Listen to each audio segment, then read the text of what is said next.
Okay guys, tingnan po natin guys, kasi kung makikita nyo nagbiblink yung sa oil niya. So i-try po natin ipa-check sa mekaniko, kasi actually na change oil naman na siya, kaya lang yan daw po ay oil indicator before pa lang i-change oil.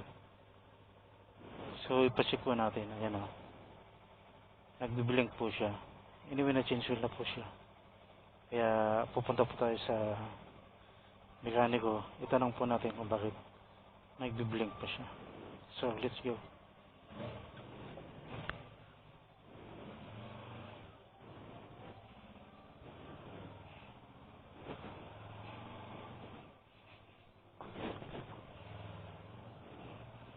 Ayan guys, double purpose na rin to guys, kasi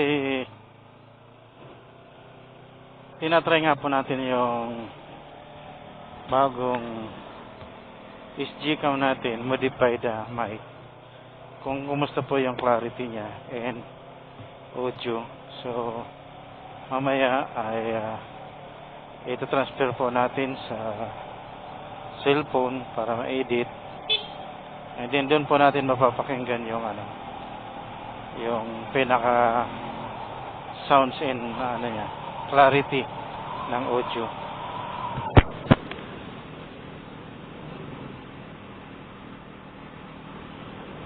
And then hahanap din po tayo mekaniko sa Yamaha kung open sila ngayong Sabado. Ipapacheck ko na din po yung oil indicator niya, kasi nagbiblink po. So sige, at focus po muna tayo sa pag-drive. Anyway, maririnig naman po natin tong audio ng bagong external mic po natin. Sana maganda yung clarity and audio nya. So para may video na po ako ng setup nitong action cam, and then yung mga accessories nya. So yung audio and clarity na lang po ng mic ang hindi natin na i-share, hindi natin na, yung iba nga yung lang ginawa lang na parang cotton lang siya na itinakip sa microphone. So pag nag-rides na, hindi na naririnig yung hangin, wala na siyang hangin na pumapasok o kaya maririnig sa microphone.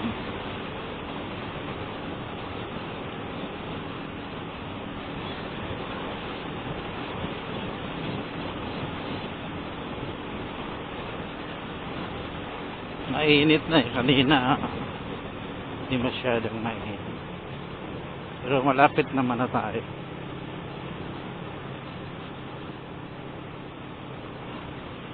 So ayan guys, once again Nico Motovlog Bicolano. So sinusubukan lang po natin yung modified microphone para malaman natin po yung clarity niya and audio, yung sounds, kung maganda talaga.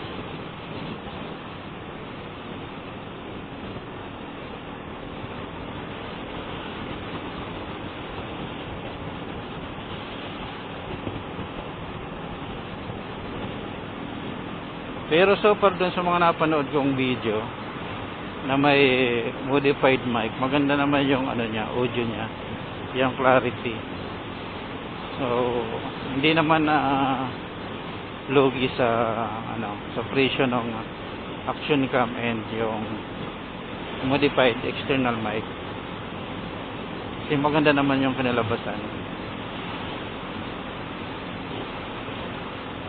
Mura na, sabi nga yan, matibay pa. Kasi yun ang mga caption nila, mura na daw yung SG-Cam, 400. Tapos matibay pa siya.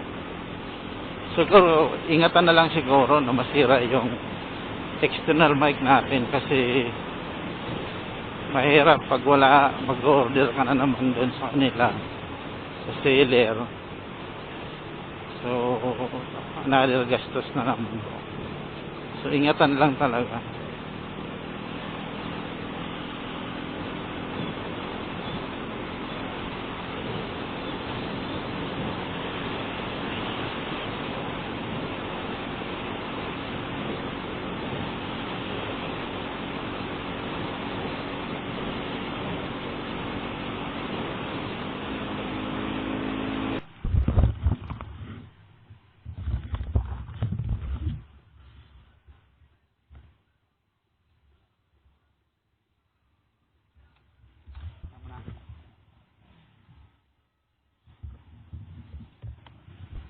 Guys, nireset lang. Nawala na yung blink niya. So, okay na. So, wala na tayong iisipin. Hindi na tayo mag-iisip kung ano ang nangyayari.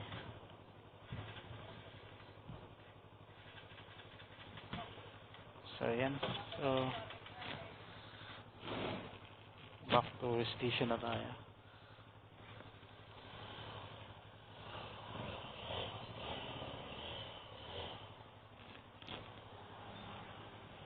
Dali lang pala i-reset yun.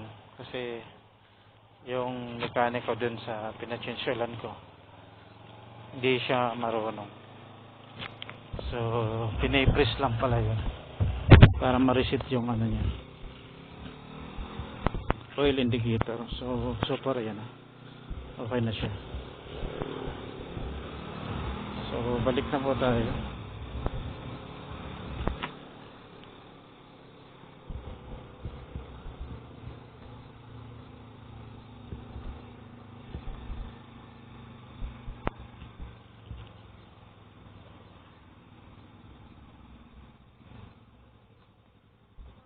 Nagka-gloves lang po.